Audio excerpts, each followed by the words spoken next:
नमस्कार मंडळी, स्वागत आहे तुमचं आपल्या या यूट्यूब चॅनलवर वेदांत गुरुजीच्या.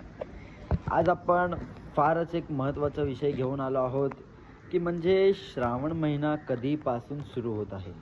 हो, मराठी लोकांचा श्रावण हा कधीपासून सुरू होणार आहे, तर त्याच प्रकारे संपूर्ण माहिती मी या व्हिडिओच्या माध्यमातून बोलणार आहे. व्हिडिओच्या लास्टपर्यंत नक्की बघायचं आहे.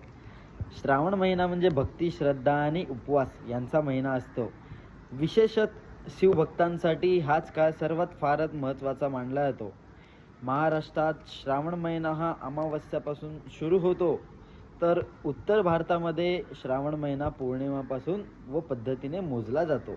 तर मराठी माणसाचा श्रावण महिना सुरू होणार आहे 25 जुलै 2025 म्हणजेच शुक्रवारपासून. तर श्रावणाचे जे विशेष तारखा यामध्ये येणार आहेत, तर एक आहे 28 जुलै, हा तुमचा पहिला श्रावण आहे. हो, 28 जुलैनंतर आहे 4 ऑगस्ट. 4 ऑगस्टला पण दुसरा श्रावण आहे, श्रावणी सोमवार आहे. आणि 11 ऑगस्टला तिसरा सोमवार आहे श्रावणामधला. आणि 18 ऑगस्टला श्रावणातला चौथा सोमवार आहे. तर या 4 सोमवारी काय काय करावे? दर सोमवारी शिवलिंगावर जलाभिषेक करावे, ओम नमः शिवाय मंत्राचा जाप केला पाहिजे.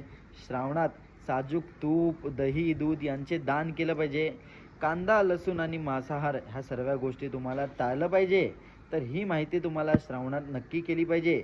जर तुम्हाला ही माहिती आवडली असेल तर लाईक, कमेंट आणि शेअर करा. आणि आपल्या या वेदांत गुरुजीच्या यूट्यूब चॅनलला सबस्क्राईब करायला विसरू नका. नमो पार्वती पते, हर हर महादेव.